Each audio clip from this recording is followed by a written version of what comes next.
Going on, everybody? It's your boy Adam back at you once again for hashtag rebound, and it is day 84 of trying to get my act together down here in Houston, Texas, after being homeless in Jamestown, New York for 115 days after what amounted to a 5-month long nightmare. And so, yeah, I'm definitely, I took a month off from doing these videos, and it really wasn't anything that I wanted to do. It had to do with getting sick. It had to do with needing to get other things done. And it also had to do with me wanting to do some cool editing that takes time. And finally, I just said, you know what, let's just go back to basics and do the podcast with a face. And that way I can get updates out to you guys. We can talk about some stuff. We can have some cool conversations in the comments section. And when I get some more time on my hands and as things move along, I'll get back into doing some cool stuff with the editing and, get some music going. And we'll have fun with this. But right now, I got a lot going on, like I said, and I'm certainly feeling a little bit anxious and overwhelmed. It's not the same as when I was homeless in Jamestown, New York. I wasn't completely out of my mind, but I was definitely in a different place than I am right now. But I have a deadline for getting myself a car and getting myself a place to live. And to tell you the truth, I've been anxious about all of this since the day I arrived in Texas, just thinking to myself, how am I going to make this happen? And yeah, I found a part-time job really quick. And yeah, I already had freelance jobs lined up before I arrived in Texas. And that helped with the how am I going to make this happen? And to be honest, these freelance jobs, they were what provided me with the resources to be able to come down here when I was approved to move down here. I've done my homework every day since I've been here, and I know what I need financially in order to afford a car and to afford my own place to live. And right now, I don't feel totally confident in my ability to do both of those things without a major struggle and risking the possibility of not being able to pay my bills within a month or two of doing it. And so my anxiety is just a little bit high right now. Yesterday, as I'm sitting here going through this anxiety, of course, I turned to the book that I'm always talking about, you guys, called Jesus Calling by Sarah Young. And as usual lately, it spoke directly about what I'm going through this week. This was yesterday's passage. Jesus Calling, December 9th, says, "Be willing to go out on a limb with me. If that is where I am leading you, it is the safest place to be. Your desire to live a risk-free life is a form of unbelief. Your longing to live close to me is at odds with your attempts to minimize risk. You are approaching a crossroads in your journey. In order to follow me wholeheartedly, you must relinquish your tendency to play it safe. Let me lead you step by step through this day. If your primary focus is on me, you can walk along the perilous paths without being afraid. Eventually, you will learn to relax and enjoy the adventure of our journey together. As long as you stay close to me, my sovereign presence protects you wherever you go." And so this February 1st deadline, it was necessary for a lot of reasons. Without a hard set goal for me to get out of my friend's house, I might just sit here continuing to play it safe, and becoming the gradually more and more unwelcome house guest who just hasn't quite gotten to where he needs to get in order to feel comfortable going out on his own. It's like a bird standing on the edge of the nest for the first time, wondering if his wings will work, And will he be able to fly, or is he just going to smash into the ground when he jumps out of the nest? Ironically, when I moved into my last house in Pennsylvania, there was a bird nest outside of the kitchen window. And my son and I could watch these birds. And we sat there and watched the eggs hatch. We watched them hatch in front of the window. We watched the baby birds getting fed every day for the first few weeks or however long it took. And we were watching out the window as the baby birds took flight for the very first time, flying from the nest to the ground. And they didn't even crash into the ground. It was a pretty, for a baby bird's first flight, it was a pretty graceful flight. And they landed on the ground nice and soft, only to get pounced on and eaten by a stray cat who was waiting in the bushes for them to land. So, needless to say, I have the perfect analogy for my current situation and how I feel right now. I've never really been someone who plays it safe throughout my entire life. Anybody who knows me will tell you I've always been a risk taker in just about any way imaginable. Whether it would be blasting down staircases and ski slopes on my mountain bike as a teenager, or career moves throughout my life that appeared to be reckless but ended up paying off in droves, I was never really one who carried around a lot of fear. But after the experiences I've been through in the last 2 years, that has changed quite a bit. I spend a lot of time with anxiety and fear now, way more than I ever have at any point in my life, no matter what I was going through. When I got home from prison, and my now ex-girlfriend started off by turning psychotic and treating me like complete trash from the second my ass sat down in the passenger seat of her car, followed by a bad feeling that she was going to throw me out of the apartment we were living in without warning, my best friend offered me a way out. The original plan between my friend and I, back before she threw me out into the street to become homeless, was for me to get approved by probation to move to Texas, and then he would drive up to New York and get me. And we would just fill up the back of a 4Runner with whatever would fit, throw my 2 bicycles on the hitch mount rack, and ride off into the sunset. But I was not approved to move to Texas, and as you all know if you've been watching this channel, I wound up homeless on the streets of Jamestown, New York as a result of that.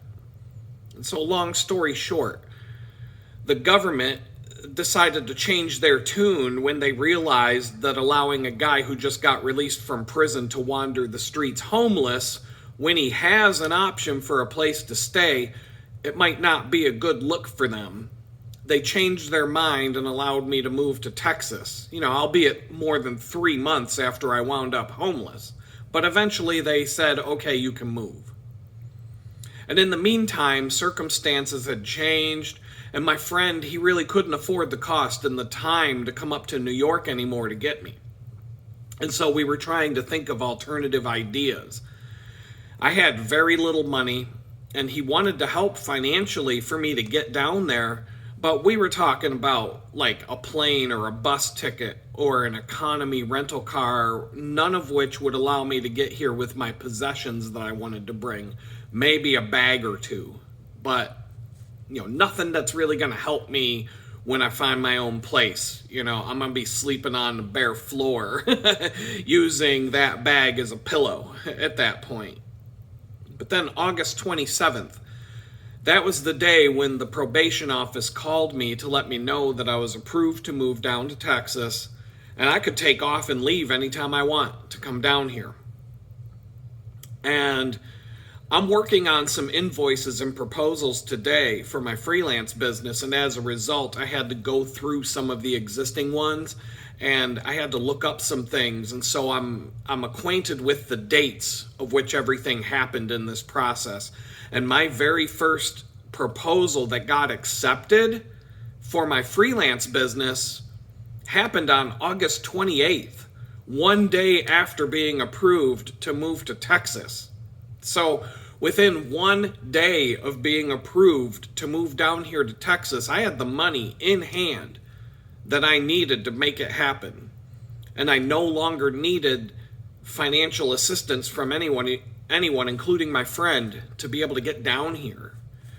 And I was able to get down here with some of my possessions by renting a minivan to do it. And now all my friend had to do to help me was be here when I arrive, or at least give me the door code so I could let myself into the house if I arrived late. I mean, everything just magically fell into place. Including, on top of all that, I got to spend my son's birthday with him at his mom's house on his birthday, on the very day that I was able to leave to drive down here. And one had nothing to do with the other. That's just the way it worked out. It was almost 5 months after it was just a few days more than 5 months after my release from prison when I finally had stable footing to begin my life again. And ironically, February 1st, it just about marks the 5-month mark from when I arrived in Texas. And for the last 3 months, I felt like I'm not moving forward fast enough. In spite of everything I'm doing, I don't feel like I'm doing enough. And I just felt, and when I was in New York, it was the same thing. I just felt like I was going absolutely nowhere the whole time I was stuck in Western New York. But back then, everything fell into place less than a week before that 5-month mark of being released from prison, and I went from being absolutely lost to having a solid direction and a place to live and a place to go. And things have been falling into place more and more since I got here to Texas. So that experience of everything just magically coming together almost instantaneously is giving me the faith right now that in the next couple of months, anything can happen. And all of the things that I need to happen in order to be able to enable me to get to the next level, and allowing my friend and his family to have their home and their privacy back after so generously allowing me to stay here. That previous experience of everything falling into place is giving me the faith that it can happen again. And it can happen unexpectedly in unexpected ways, and it might not happen until the last minute, as much as I'm trying to make it happen earlier than that, for my own peace of mind and sanity. And yeah, there are times where I sit here and wonder if moving to Texas was the right thing to do, when based on all the options on my table. Of which there were not many, but there were a few, and to be honest, they all suck. They all sucked, and I just chose the one that seemed like the least crappy option out of the 3 that I had. And God opened up all the doors for me to come down here, and it did feel right at the time, but I go through periods of doubt often. But the other day, I was watching the Buffalo Bills Sunday night football game after the people of Buffalo, New York had to shovel out the stadium that was full of snow. And I remembered that I picked up my minivan to move down to Texas here 1 mile away from where that stadium is located. And then I thought about how, there was this one morning the same week where I had to wear gloves to work while I was bicycling into work because it was 32 degrees outside here in Texas. But when I rode my bicycle home that afternoon, it was 77 degrees outside, and I didn't even wear long sleeves to get home. And I thought to myself, I probably did make the right choice, because the last time I checked, Jamestown, New York is under 2 feet of snow, and it was 20 degrees outside. And, riding a bicycle to work or walking or whatever the hell I was going to have to do up there would not be fun at all. But needless to say, I need to get out of this house. I need to get out. And I'm not saying that as an insult to my friends who have been so generous to me since I came down here. I'm saying this because the last time I had any privacy and a place of my own was August of 2022. And boy, did I have an awesome place of my own. I'm not even going to sit here and talk about that because it'll just make me sad. But whether I'm renting someone's fifth wheel camper to live out of, or a crappy shack in the ghetto, I need my own space to just crash out and chill for once. I need it. It's not a want at this point. It's something I need. I'm there. I need my own place. I need my own place. I can come and go as I want. I don't have to worry about things that I've had to worry about for the last 2+ years. I need it. My sanity, I don't know how much longer I can go if I don't find this and figure this out. But, I need my own space. Even if it's a leased space versus an owned space. And as a little side note, when does anybody in America even own their space anymore? I know that you've got these people out there, some of you consider yourselves to be homeowners, but y'all pay a huge amount of money in property tax. And if you don't, they're going to show up and take your home away from you. And I just want to ask you the question, when's the last time that you owned something that someone can come and take from you if you don't keep paying them for it? So, sorry all of you people who call yourselves homeowners, but the reality is that you're all just renters.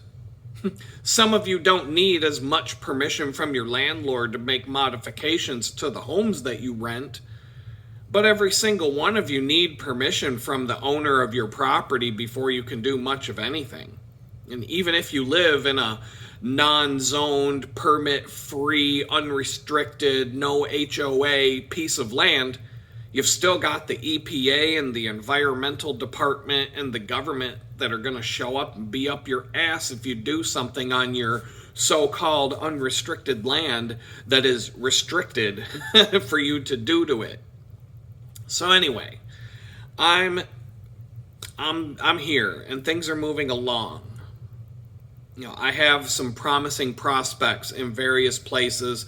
I have seeds planted, but the harvest is a way off, and there's no guarantee that I'm not gonna end up like the birds who left their nest that day only to be eaten by a cat. And that's a pretty good segue to the main topic of conversation that I want to continue with today, and that is the topic of forgiveness. So on my last video a few days ago, a user named Banderfargoyle said, "I think forgiveness is nothing more than the desire to continue a relationship with someone. You either feel that or you don't.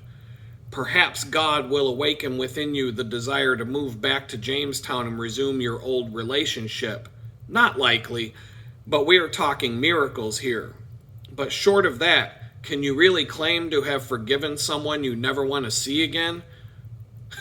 It would be a miracle if I ever talked to that person again. It would be a miracle if I ever woke up a day of my life without hatred for this person someday in the rest of my life." And I don't necessarily agree with that comment, but I really didn't know how to explain what was on my mind, and so I did a little bit of Google searching, and I came across an article that somebody wrote that kind of explains it better than I was able to explain it in the response to the comment that day. And it really boils down to the title of this article. I'll share the link in the video description below. But the title of the video is, you can forgive, or the title of the article is, "You can forgive someone, but that doesn't mean they need to stay in your life." And I'm just going to read the article because it's short, and I think it generally conveys the same thing that I'm trying to say with the things that I said in the last video. And sometimes you need to forgive somebody who's wronged you in the past so that you can heal yourself and you can move on with your life. Okay? And that's what this article talks about. The article says, I truly believe that forgiveness is healing, that forgiveness is redemption, that forgiveness lifts and settles your spirit, whether you're the one giving or receiving. I think there's something wonderful about letting go of pain in this way, knowing that someone has given you a second chance, or deciding that you've been broken and can accept someone's apology and set both of your hearts free. Forgiveness is powerful. But sometimes in love and relationships, we forgive the wrong people. Sometimes we're tied closely to people who hurt us, and we think that we must forgive them to move forward, to save a relationship, to fix what has been torn apart, to give ourselves closure. From my experience, forgiveness has changed my life. Accepting apologies from people who have destroyed me, forgiving people even when they haven't asked for it, letting go. This has healed my heart in ways that I could never have imagined. But it wasn't easy. And not all stories are the same. Sometimes forgiving people is hard. Sometimes it hurts too much. But I think there's still power in forgiving, because it helps to free yourself from what's been trapping you and holding you down. It's a reminder of God's love and faithfulness when you treat others with kindness even when they don't deserve it. And it helps you just as much, if not more, when you free your heart from that bitterness and pain. But forgiving someone doesn't mean you allow them a free passage back into your heart. It doesn't mean that you open the doors to your life and give them the key. It does mean that you try to give them a clean slate and truly let go and let God handle the pain that you feel. But forgiveness doesn't mean that you need to keep that person in your life. You can forgive someone for cheating. You can forgive someone for breaking your heart. You can forgive someone for abandoning you in a time of need, for walking away, for not putting you first, for letting you go. But that doesn't mean you trust that person again. Forgiveness doesn't mean you're obligated to stay in a relationship or a marriage with someone who has destroyed the foundation of everything you've built. Forgiveness doesn't mean you keep a close friendship with the person who betrayed you. Forgiveness doesn't mean you continue to engage with family members who have proven their disloyalty time and time again. Forgiveness means you accept what wrongs have been done to you, you let go of those wrongs, you claim your heart with God's love and patience, and you begin again with or without that person. It's up to you. You are not any less of a person for knowing when you need to distance from people who have broken you.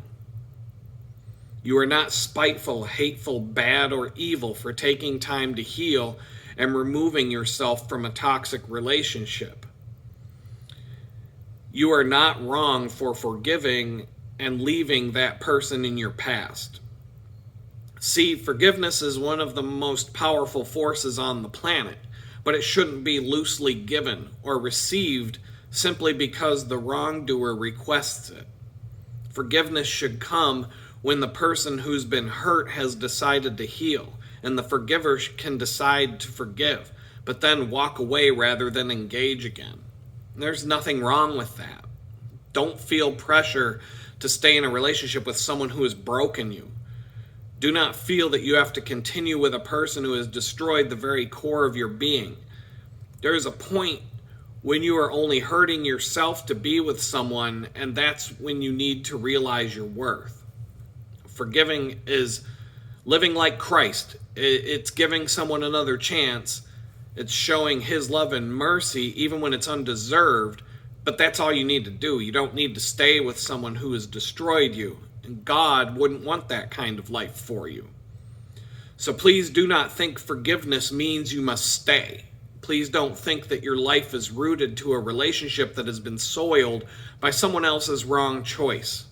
Please remember your worth and know that you deserve a love that doesn't leave. Know that forgiving someone doesn't make you weak. It gives you strength. Strength enough to let go, to move on, and to put that person in your past. And so that's the end of the article. And,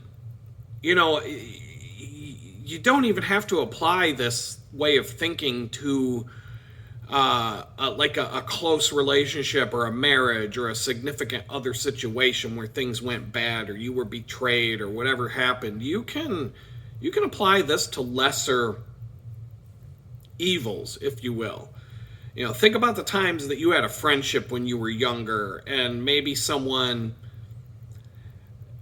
it wasn't like an outright betrayal, but you just didn't like the way that person treated you, or you didn't like, you know, maybe you were hanging out with a group of friends and you just don't like the way they act anymore. You know, maybe you got older, they didn't, that kind of thing, and you just start separating yourself from those people, right?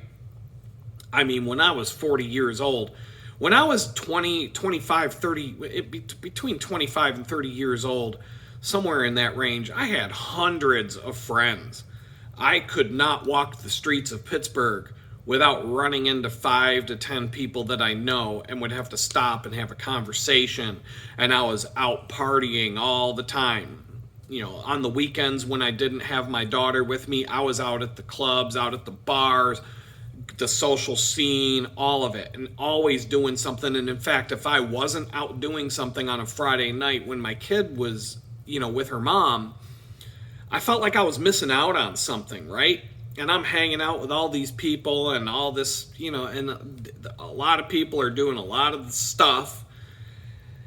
By the time I got to 40 years old, I pretty much stay home all the time and have like 3 friends that I regularly hang out with at this point.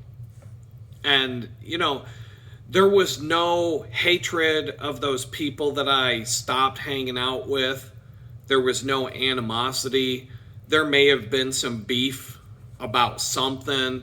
Maybe somebody got on my... There are situations where I did have maybe a beef with somebody, an acquaintance or a friend who wasn't quite in my inner circle of trust, but in the inside of the circle of acquaintances, somewhere in between an acquaintance and a good friend. You know, those people that are kind of in the middle, the people that you party with. I know I had beef here and there with people, and I would just stop hanging out with them.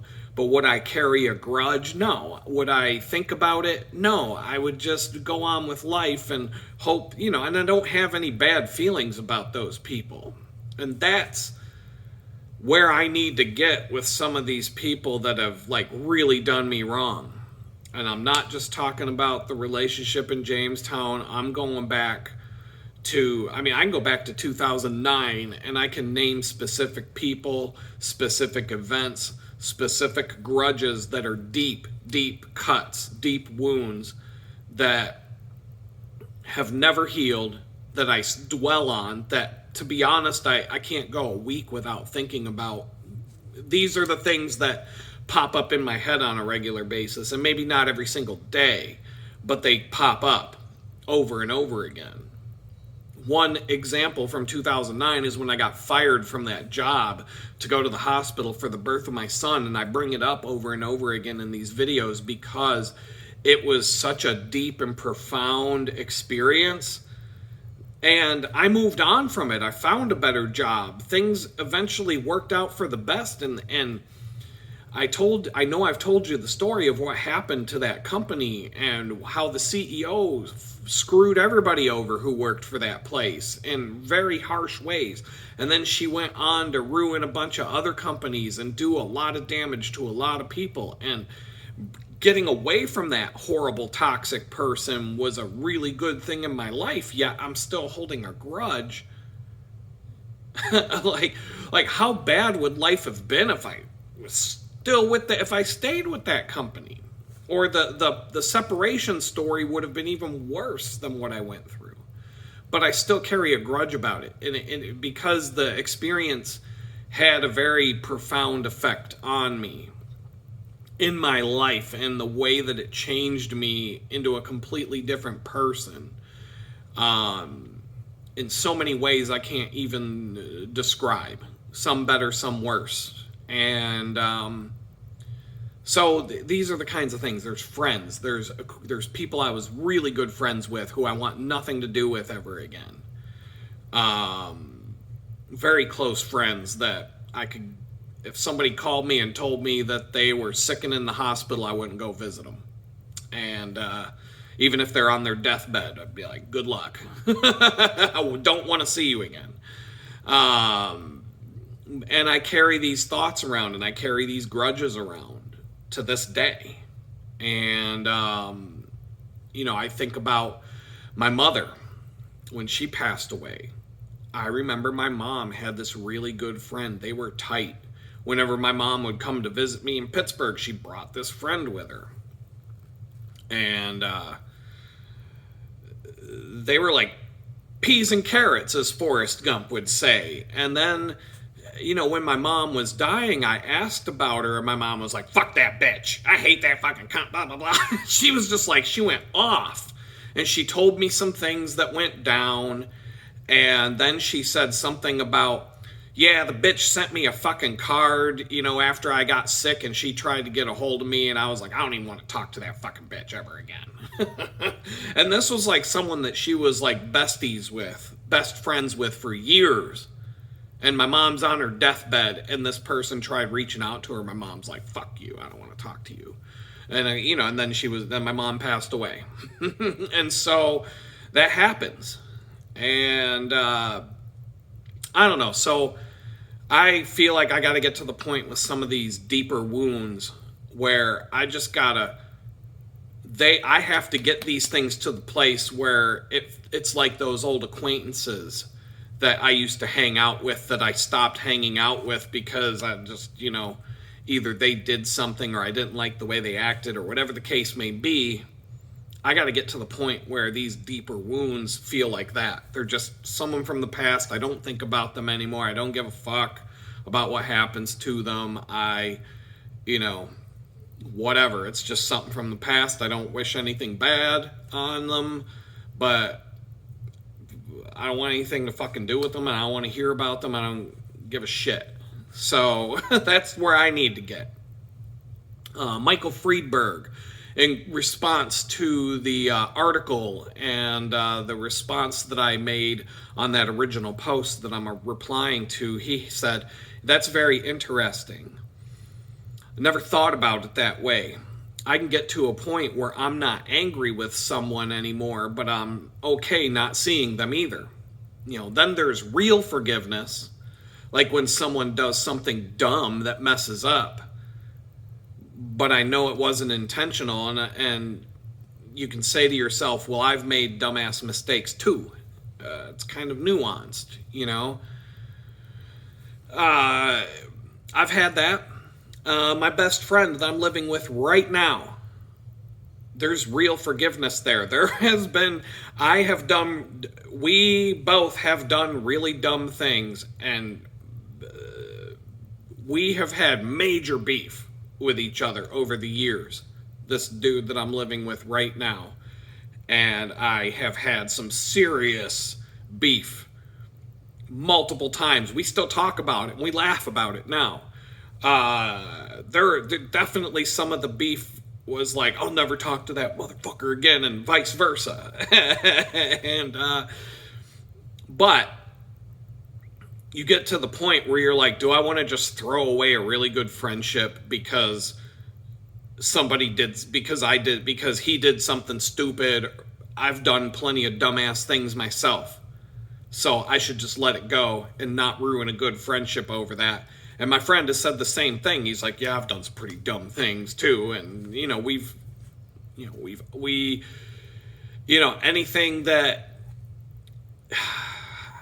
anything my friend here has done that wronged me in the past, he's more than made up for it by being my best friend during the time that I've been going through over the last couple of years. That's for sure.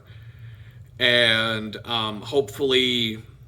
And I know I've done some things to help him out in the past, here and there, and some fairly significant things, or just, helped him get on his career feet and some things like that. But, hopefully I can pay my friend and his family back for the generosity they've given me over the last few months. somewhere down the road, maybe I can do something really good for them and help them out of something that they're going through. And but anyway, that's what a good relationship is. And I'm not talking, just, it's like a best friend kind of thing. Do you really want to throw away something good that you have, a really good friendship with someone, because they made a mistake? Because, you can look at yourself and say, you've made mistakes too. I've made mistakes. You've made mistakes. We've all done it. We've all done it. If you're in a relationship with someone for long enough, you're both going to be able to say that you screwed up at some point. And so, I don't know. I got my thoughts about what happened back in Jamestown. I'm not going to dig deep into that right now. But I'm not talking about wanting to get back together with that person or contact her in any way or give a rat's ass about anything that happens to her. I'm simply talking about letting go of all this shit. Letting go of the shit that other people have done and the betrayals that have been, on my mind in some cases for a long time, several years. And as I mentioned in the last video, God keeps giving me hints that he wants me to get past this and move on to receive whatever blessings he has in store for me, but he might be holding them back until I do it. But he also keeps communicating with me and answering me when I'm asking for help with this very issue. And I talked about one of these things in the last video, but I'm going to get into a little more detail about it now. I'm going to rehash a little bit of what I talked about in the last video, but I'm going to add to it and go into a little more detail. But I'm not going to go, I'm not going to spend an hour on it. We're already at 36 minutes, and I've got some notes I want to get through before, I wrap this video up. And I'm on a timetable because, my friend and his family are out doing what they got to do, and they're going to be back at some point. So I want to wrap this video up in under an hour. And so I have the house to myself, and I'm not, interrupting anybody and vice versa. So, I said I would talk about the crazy coincidences more where I keep seeing my ex-girlfriend's car over and over again. And I'm not going to say the make and model. It's not really important to the story to know the exact make and model of the year of the car. But if you own a vehicle or you spend a lot of time in a vehicle that somebody else owns, you ride around in it a lot, you always notice all of the other ones that you see as you travel. And as a Jeep owner, it was even better because every time a Jeep owner passes another Jeep owner, we wave to each other and we do all kinds of weird stuff like leaving ducks on each other's Jeeps in the parking lots. And, it's a Jeep thing, and unless you ever owned one, you wouldn't understand. And the only time I could say I saw as many Jeeps in a single day would be when the big Jeep festival came to town in Butler, PA. Yeah, the same Butler, PA where Donald Trump got shot and where I spent 14 months in jail without seeing the sun or a tree. But when the Jeep festival was in town, you saw parking lots full of Jeeps everywhere you went. Jeeps all over on the roads and even out in the woods. And I'm telling you, in Jamestown, the number of times I saw my ex-girlfriend's car or the same make, model, and color while I was there, combined with other really strange coincidences, it's become symbolic of my need to forgive her and to ask God to help me do something that I can't do on my own. Every time I see this car, I have to be reminded of that. And that's what it reminds me of now. And some of these coincidences that come with this car, it just tells me that it's a sign from above. It's not just some random sighting of a random car. There were days in Jamestown, I'm not kidding, I would see the same make, model, and color of this car 25 or more times in a single day. I would count them. Because it was so many, I would count them, and there were sometimes more than 25 times in a day I would see this freaking car. Sometimes I would go on a 2-mile walk and I would see the same car 6 times. 6 times in a 2-mile walk. You don't see that. That's not normal. That's not something you see in a normal... I can't think of a time, other than when the Jeep Festival comes to town, that I can see something like that. And here I have 4 strange coincidences that took place with that car, 2 of which I talked about in the last video, and 2 that I didn't mention yet. So, yeah, I saw the car everywhere. There were days I would count more than 25 times seeing the same damn car. Even if the model year was different, it was the same make, model, and color. I owned a Jeep Wrangler, I told you.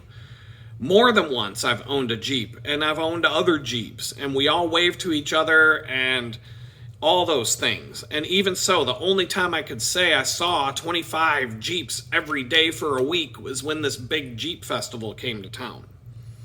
And so now I'm seeing my ex-girlfriend's car 25 times a day. And there's no car festival for this car company going on. I mean, there are just a lot of people in this town that own these cars.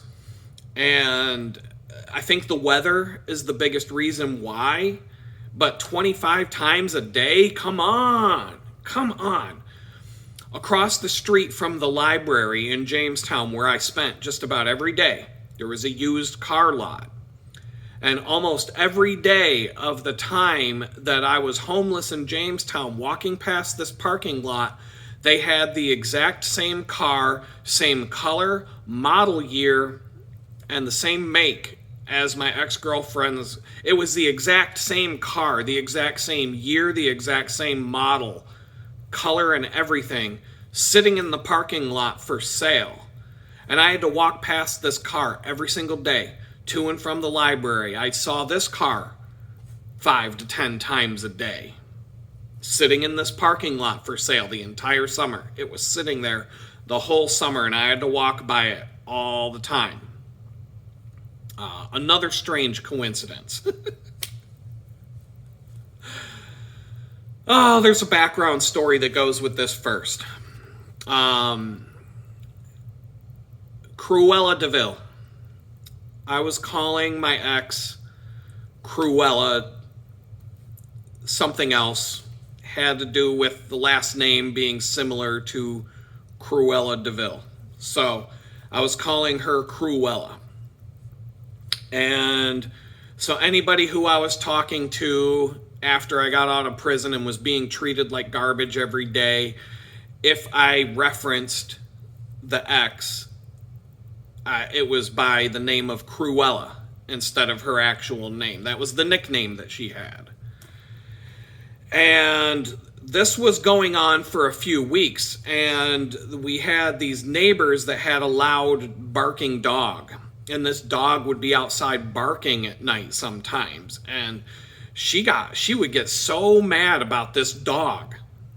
She would get crazy about this dog and get mad. And one night the dog was out in the yard barking, yap, yap, yap, yap, yap. And she gets all angry, gets out of bed, storms across the apartment, grabs her keys out of the purse, and sets off her car alarm and lets the car alarm sit there going burr, burr, burr, burr, burr, for like 15 minutes because she's angry about the dog barking. So now she's going to set off her car alarm so the whole freaking neighborhood can listen to that all night because she's mad about this dog barking.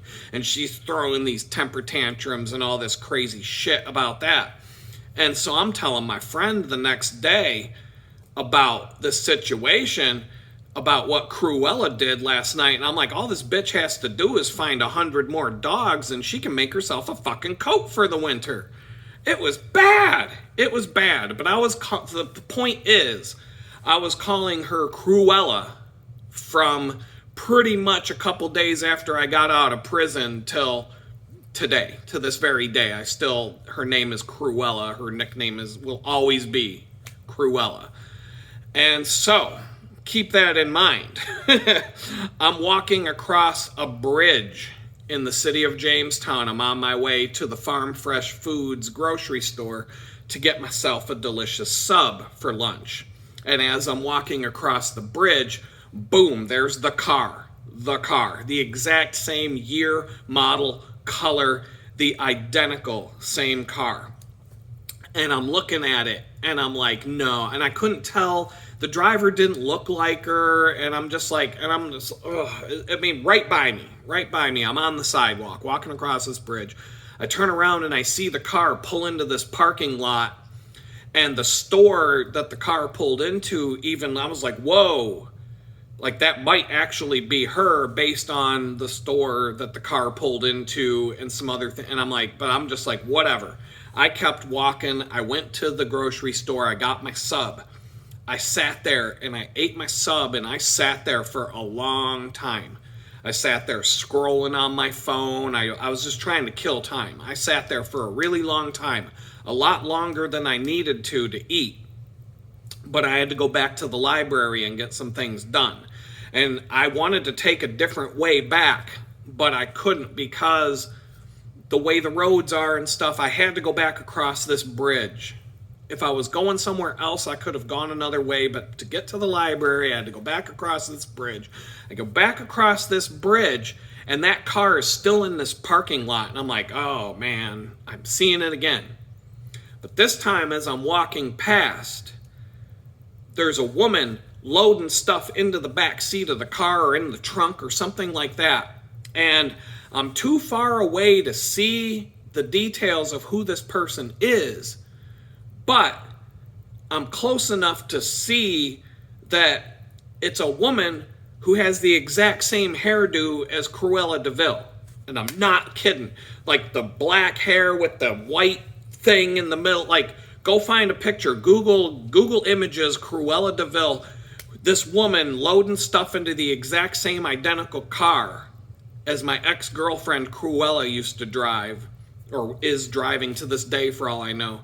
This woman's loading a bunch of crap into her car from a store that she would probably go to, and she has the exact same hairdo as Cruella de Vil. And I'm thinking, oh man, this is too crazy. Too crazy. I had to call my friend. I wanted to know if it was her for real or not, but I'm like, I don't want to get too close, and I don't want to be like standing across the street staring at somebody like a creeper, because it's either going to be her, and that's just going to be really freaking awkward, or it's going to be a complete stranger who sees a creepy guy on the other side of the street, a creepy homeless guy on top of that, staring at her from across the street, and that's just going to be weird. So I was like walking by, looking, but trying not to look, and trying not to be noticed, but trying to figure out, did Cruella actually go out and get the Cruella de Vil hairdo to go along with her fucking nickname? Like, that was really freaking crazy, driving the exact same make, model, color, and model year of the car. Crazy. I can't let that one go. That was nuts. That was freaking nuts. So, I don't know, maybe it's cold up there now. Maybe she found 100 more dogs and she got herself a nice coat. I don't know. But anyway, as I was talking about down here in Texas, let's rewind. When I was in Buffalo, New York, a mile away from the stadium, the Highmark Stadium, whatever it's called now, where the Buffalo Bills play, and they have to shovel out all the snow before every game, I started the minivan, and I was at the end of the parking lot, getting ready to make a right-hand turn on my way to Texas. I am officially on the road at this point, okay? I'm just about to leave the parking lot. On the opposite side of the street, also making a right-hand turn going the opposite direction of me, is the exact same car. The exact same color, make, model, and year of the car that she drove. At the exact same time that I'm pulling out of the parking lot, it's pulling out of a parking lot. We're going separate directions. And that was the very first turn. That was me getting on the road officially. The very second that I got on the road to officially move to Texas was the second I saw this freaking car pull out right in front of me. And then I go about a quarter mile down the road, and I make a right-hand turn. I go another quarter mile down the road, and I'm about to make a left on this main road that I'm going to follow for the next hour and a half to get myself out of New York State. I didn't want to pay tolls, so I didn't take the expressway. Long story short, I'm just about to make a turn onto the road that's going to take me out of New York State, and I'm just going to go straight, make no turns, and I'm going to end up in Pennsylvania. About an hour and a half. Right before I make that left-hand turn, guess what pulls out in front of me? The exact same car, the exact same color, exact same model, year, and brand of the car that Cruella de Vil was driving around in. The exact same fucking car, twice, in less than 5 minutes as I get on the road to Texas. I mean, seeing it once when I'm just about to get on the road to leave that place was a coincidence enough. But to see it twice that quick, one, boom, boom, that's just weird to me. Like, that's just really weird to me. And so, I think how many stories was that? That was like, okay, 25 times a day in Jamestown. We got the library with the thing. We got Cruella on the bridge. And okay, so there's one more story. And this I told you guys about. Last weekend, I was working at the bakery and I was having it was a long day. I was tired. I was just a lot of stuff going through my mind about the anxieties that I'm up against and the things that I'm trying to get done. And part of many things going through my head was, I fucking hate that fucking bitch for what she did, blah, blah, blah, all that kind of stuff, right? And I'm like, at the same time, I'm like, dude, this is the conversation I'm having in my own head. It's like, dude, you gotta chill out. Stop doing this. Stop going down this road, and I'm going down other roads. This isn't the only road I'm going down with the negativity and the thoughts and just a lot of stuff going through my mind that day. And so anyway, I leave work and I'm feeling better and I'm on my bicycle and I've got the music. The battery on one of the speakers was dead, and I was like, I'm just going to chill. I'm going to talk to Jesus on my way home. We're going to hash it out. We're going to talk about this while I'm biking home. And so I get to this, I'm flying down this one road, and I get to this intersection, and I'm kind of like debating, do I run it's just like being in a car where the light turns yellow, and you're like, I think I can make it, and then like maybe the light turns red, and you go flying through the intersection because you were a little bit too late. We do this on the bicycle too. The only problem is, and in this case, if I had done it, the light turns yellow, but I'm flying, and I'm like, I can make it. Nah, maybe I'll stop. And I stopped. And right in front of me, as soon as I stopped, that freaking car pulls out right in front of me. Like, if I had run the red light, if I had gone through the intersection, I would have plowed 30 miles an hour into the driver's side door of this car, making a left-hand turn in front of me.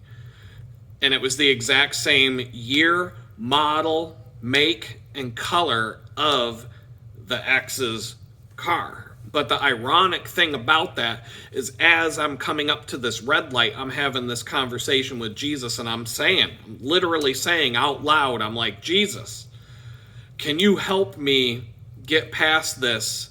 Can you help me forgive this person? Can you help me with all these other things that I'm carrying grudges about? Because it's obvious to both of us I can't do this on my own. I mean, I can't hide anything that I'm feeling from God. Why would I even bother trying? Like, Adam and Eve, they tried to hide from God in the garden, and he knew where the fuck they were. He's like, come on, what are you hiding from me for? And they come out and they got their leaves on their private parts and stuff. And he's like, yeah, you ate the fruit. You ate the fruit you weren't supposed to eat, huh? Yeah, I know what's up. So yeah, I'm not even trying to hide this from God. I'm just asking. I'm like, can you help me with this? Because it's obvious to both of us that I'm not doing a good job. Get rid of this on my own. And I can't. I can't do it on my own. I can't. And so I'm asking God to help me. You know, and this forgiveness, it's a problem for me. And, you know, I can count at least 10 specific people who I'm holding grudges with due to one thing or another. I keep talking about it. I've repeated myself over and over in this video. Some of these are some pretty serious betrayals over the years that I've experienced. And then, you know, we have general groups of people that I have a grudge against. People who I don't know personally, but people who have contributed to ruining my life, including the ones that you all know about if you've been watching my videos for a while, and that's the Democrats. I fucking cannot stand you Democrats.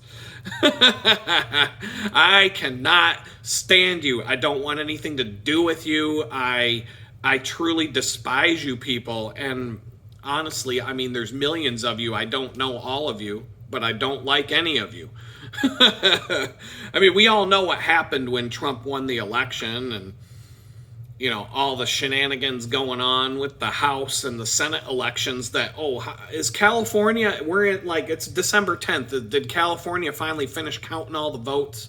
Did they finally count enough votes to get all the Democrats to win? But anyway, oh man.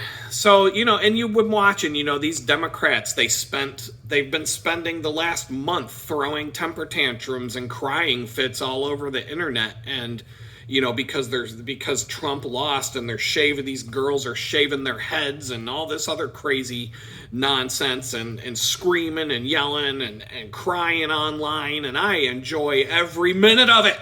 I enjoy every minute of it.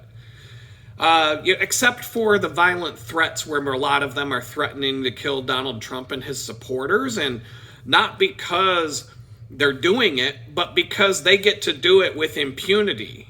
Whereas I said some dumb things online and they put me in federal prison for 2 years for the same thing. So, I've been there. I know how y'all feel. But yeah, a few weeks ago, I had all these clips lined up and all this stuff to talk about in regards to the election and how I feel about the Democrats. And then, bam, I was knocked out hard. Knocked right out of the game. I was sick. I was sick for 3 days. And I was so sick, I lost 9 pounds in 4 days. I was hoping that I would keep some of that weight from coming back, because for the next week or two, my appetite was nothing compared to what it was in the days and even the morning leading up to being sick. But I work at a bakery that makes cookies that are 1,000 calories per cookie. So, I mean, you know, I'm doing what I can. But, you know, I'm at an hour with this video, and this whole topic about the Democrats, that's another hour. That's going to be another hour. So I think I'm going to stop the video here, and next time I won't repeat myself about all the stuff I talked about today.